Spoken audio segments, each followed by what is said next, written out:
Okay, the very first question everyone asks me is, how am I being graded? Well, it's really not that difficult. Parents, your kids are graded on a system of 1 through 4. It is a participation grade. Okay, what's that mean? Well, participation has two main places that I'm going to be looking at. Number one, are they singing in class? Well, think about it. Students, if you question that, here's why. I need to hear it from you, okay? So I'm going to go over a concept. I'm going to choose a song or two that has that concept with it. If you're able to learn the concept on the board and apply it, and then we can compare and contrast those concepts, great. But I can't tell that unless you're actually singing in class. I will never sing music for no reason at all. We might even sing it just for fun, where I'm going to have a 5-2-1 or 7-2-1 day, and you know what those are. Okay, but usually what I'm going to be doing is going over a concept, learn it, review it the next time, and just keep coming back to it throughout the course of the year so that it's concrete. So parents, I'm not grading on test scores, and certainly don't think that I am. Students learn at different rates. So students, you also have to be patient as well, because a lot of times you might get something, but the kid next to you didn't, and it might take 3, 4, or 5 times for them to do it. It doesn't mean that you don't have to since you got it, because they need your support by singing. So you're either learning it or you're helping other kids learn it, and that's important. So parents, to get a 4 in class, they're singing everything. If they're picking and choosing what they want to sing, then I'm going to lower the grade just a little bit. It doesn't mean that I'm angry at them. It just means that they didn't participate. So that's the first section. The second section of my participation grade is how they work with their partners. Every day when they come through, they have a bell ringer, except for K and pre-K. I do have for K, to be honest with you, but I tell that to them orally, but it's always on the board.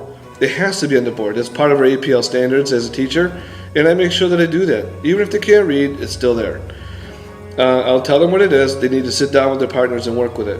If they refuse to work with their partner, well, then that's not participation. So I can give them a grade for that, which will lower the grade. So 3 would be the highest they could possibly earn.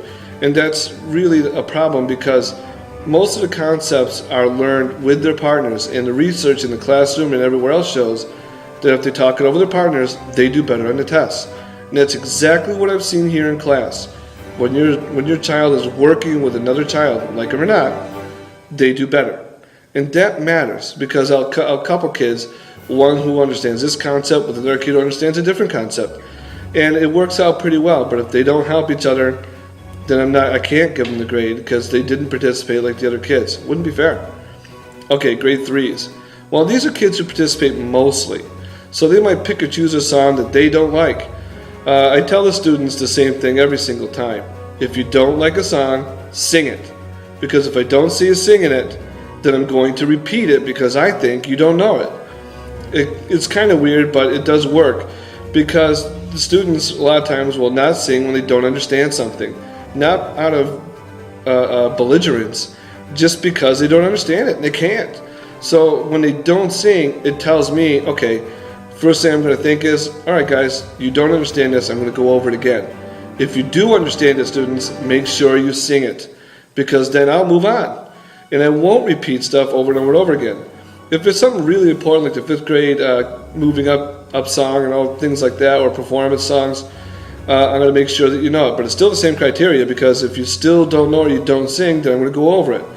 If you don't like the song the teacher chose, well, sorry, but I have to assume you don't know it, and I'll continue going over concepts. That leads to boredom, and we don't want you being bored. We want you moving forward. You know that when you get through all your concepts at the end of class, I have activities for us to do, and more fun activities, and certainly just games and whatnot that we can play and do, and have some fun and relax a little bit. But I need to have the work done first. School year is just not long enough, especially when we're only meeting twice a cycle, and we got SLOs at the end of it. Okay, 2s. All right, these are kids who don't really do much at all. They might do half the work or less, or they might do some work but they don't want to do any. They might talk to partners once in a while, they might not. Maybe a lot of drama in the classroom. It really affects how they do in here. Sorry guys, you still got to participate. I tell parents, I tell the kids, it's called baggage, and they need to leave that at the door. They can always pick it up afterwards. But we have things that we got to do in class, and we don't have a whole lot of time to get them. We usually meet about 50 times a year. That's it. In other schools, it's even less than that. So we have an advantage over those other schools, but we still have to make sure that we're doing work. If they're not working, they're not learning. If they're not learning, I can't build. And then class stops. And I have to keep going over old stuff. So what happens is I have a class of kids who, well, they know it and have known it for quite a while because they did participate, and the kids that didn't. And so they don't know it. And then what happens is there's a real rift between the classes because one group knows it, one group doesn't, and one group's tired of going over it, and one group just doesn't want to. Well, we can't have that. That's why you're seeing a 2 on your report card. I'm trying to avoid that. Now that we give grades every third of a quarter, yeah, that's how we say it, every 3 weeks, well, now you're being warned. Now, parents, I try to call you guys when I see a problem over time. Okay, so if I see a problem by the first 3 weeks, then I am going to reflect a grade that way. By the 6 weeks, I am going to reflect a grade that way, and I will call or send a note home. That way, before the 10 weeks, hopefully we can get it corrected.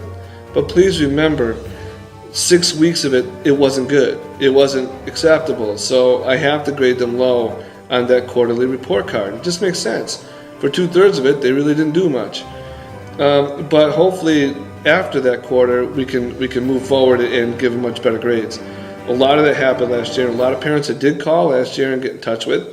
And so, no big deal. Ones are serious to me. If you see a 1 on the report card, I'm not seeing anything. Sorry. They could be very behaved, but not participate. And that's not good. They could also be very misbehaved, but still participate and do better than a 1.